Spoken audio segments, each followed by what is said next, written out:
Hey, what's going on, guys? Once again, I'm here in the famous world of Apollo Theater, Harlem World.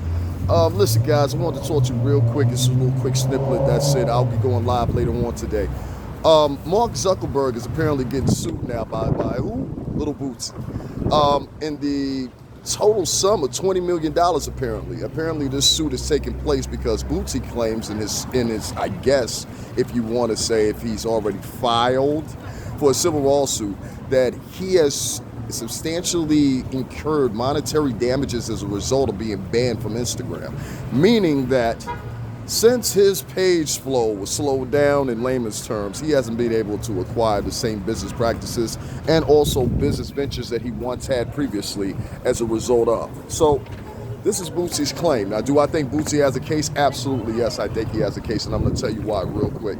There have been numerous stars in the past that have raised concerns and questions about their momentary gains on Instagram, including myself being one of them, but not on Instagram, in my particular case, YouTube, where my page not being able to be monetized because sometimes, well, you can say I go over the edge, let's say that.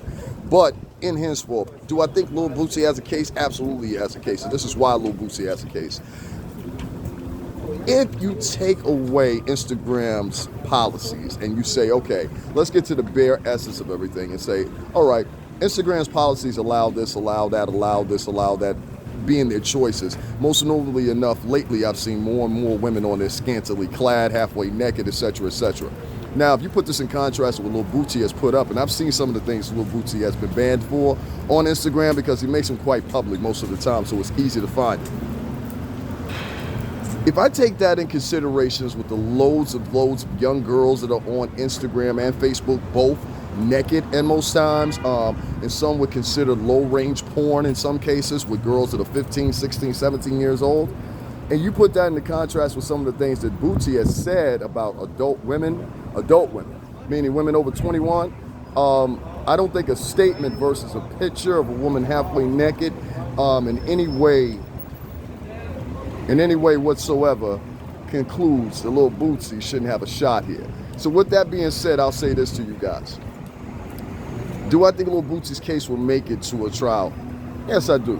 Do I think monetarily wise, do I think Lil Boosie will see in the game? Probably not. But the fact that he took upon the case and he was able to file a civil lawsuit in just manner, what I say is he set together a sequential amount of different, I don't want to say plays, but a substantial amount of momentum that now more people might be interested in doing the same. Now, Lil Boosie is not the only rapper on Instagram that's been banned. Cardi B has been banned before, and then she's been reinstated. There have been other rappers that have been banned, and they've been reinstated. So it goes on and on for. But the problem is the monetization. The monetization is the problem now, especially now with YouTube doing this new thing, which I showed you guys in the community section of my page here. YouTube is now running ads on your page with or with not you being partnered with AdSense, meaning even whether or not you have an AdSense account or you don't have an AdSense account, you can't monetarily gain your page right now. So that's the problem right now on YouTube and what's going on YouTube with not only black bloggers, Latin bloggers, but many other bloggers that are on there and trying to say what they're saying and they're not being heard. And not only do they stop us from getting monetized, but I'm gonna tell y'all something even more. Without them even not monetizing us as many as they usually do, because I'm gonna tell you straight up, and I'm gonna be honest with you, a lot of white vloggers say a lot of things that are way more intense than what I say. A lot of white bloggers say things on their pages that are neo-Nazi in theory. I don't want to say for certain because I don't know, but they allude to it.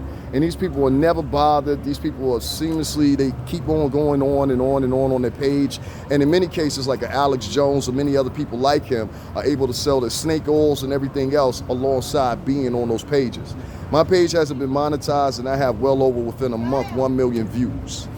You understand what I'm saying? This month alone, I wasn't even popping. I had 350,000 views. So my point I'm getting at is there is definitely an action being taken against people not only on Instagram, but on YouTube, and as well as other, I'm going to say most social platforms. It seems to me if you don't have something that's dealing with salaciousness, you don't have something that's dealing with naked women, gossip, something like that, they will definitely put you in this corner where you're not being seen as much as you can. Now, for example, with me, I broke with the Jaguar Wright story. They took me from the Jaguar Wright story, and everybody followed my page from Jaguar Wright. And now me and Jaguar both alone are being like not only demonetized on YouTube, but you can't even see us half of the time anymore.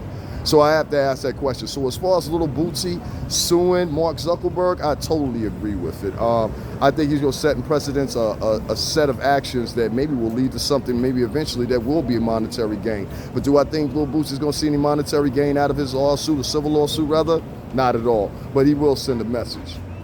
Now moving on, I want to talk about the Dallas Twerk restaurant, as I like to call it. It was reported by TMZ, they did an interview with him just the day before yesterday, and I happened to catch it. And the Dallas Twerk restaurant order says that, and I don't want to be that, it's something casual cocktails or something like that. If you get a chance, go check it out. It seems like a real upscale black restaurant, so I don't want to deter anybody from going there. And that's just what this report is about. He's actually seen an increase in customers since that video went viral. Now, this is what he was reporting to TMZ, and the quick clip that they had inside the restaurant kind of validates that for me. It might not do it for some, but it does it for me. Now, if it is even that this in that month or this month that he sees an expansion, that's another black restaurant that said to themselves, listen, we're going to have a certain decorum here. We don't want people in here jitterbugging, tap dancing, twerking, and with all respects and purposes, would you go to a white restaurant in Midtown Manhattan and do that? You know, you have to ask yourself that. No, people are on their best behaviors when they're in those restaurants. But when you come to my restaurant or you come to a Latino restaurant, you want to twerk, you want to start fights and everything else. So you have to ask yourself this, as a culture, do you not represent or respect your own culture enough not to go in there? And you know, one of the things that stuck out to that the man said himself to me, and I hope all my viewers hear this very clearly when I say this. He said, how can I ask the men to come into this restaurant and conduct themselves well when the women are doing the total opposite in the restaurant? Now, he's at fault too for playing twerk music in the restaurant, I think, and I think that's one of the things that stands out for me when it's come to dealing with this guy. He was playing twerk music in the restaurant. Now, he told the DJ in the video to cut off the music. And I think if we would have gave him a little bit longer without the twerking in the restaurant, he probably would have turned it off anyway, because it just wasn't viable.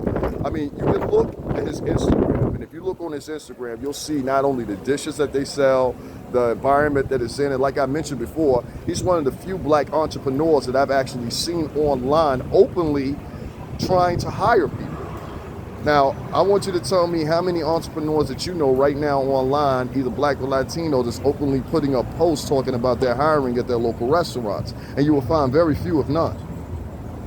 Very few of none. So I commend this man for not only doing that prior to when this video went viral, but he also showed introduction enough when I saw on his page he had clads and clads of black and Latin women on there, and they were up to par. These women look like doctors, lawyers, things like that. So I can understand why he wouldn't want women twerking in his restaurant. And I guess the angle of trying to go at this man and getting him offline kind of backfired because, well, he's got more customers than ever. So, hats off to the gentleman down in Texas. More good luck to your store. I hope that you build more, and I hope that more and more and more black people come to your store that are up to par, that want to abide by the rules. And if not, go to Burger King. Simple as that. All right, guys, I'm out of here. I just wanted to do a quick one real quick. World famous Apollo Theater up here. Make sure you share, like, subscribe, $ Cash App. Stringer Bell 80, that's STRINGERBELL 80. PayPal links in the description, and also GoFundMe and all that stuff. You guys have a great day. I'm going to be going live with you guys later. I just want to do this quick snippet, so that's why I'm not going live. I'm going to upload this for you guys so you guys can check it out and everything like that, all right? But guys, first remember, when you go into a lot of these restaurants, especially right here where I'm at right now in Harlem, there's a lot of black restaurants here, a lot of Latin restaurants here, a lot of vendors here, and all these people, they want, as a fact, to have as much business as they possibly can. And effectively enough, the coronavirus and the, the quarantine itself is just drawing everybody's spirit. So if you're in Harlem, if you're in Connecticut, if you're in Jersey, make sure you shop at a lot of black-owned venues, black-owned people. They need the money. And I think most people need the money. There's no PPP coming out right now. There's no stimulus check in the horizon. So it's best if you help your own. That's my suggestion. So guys, I will see you later on in about an hour or two. I got some things to do and I'll be live with you. Guys, we're gonna do a string-a-thon tonight. We're gonna go about 4 hours, so be prepared, all right? Be prepared. All right, guys, I'll talk to you in a little bit. Make sure you hit those links. Cash App, Stringer Bell 80. I'll talk to you later, guys. Make this go viral like you always do.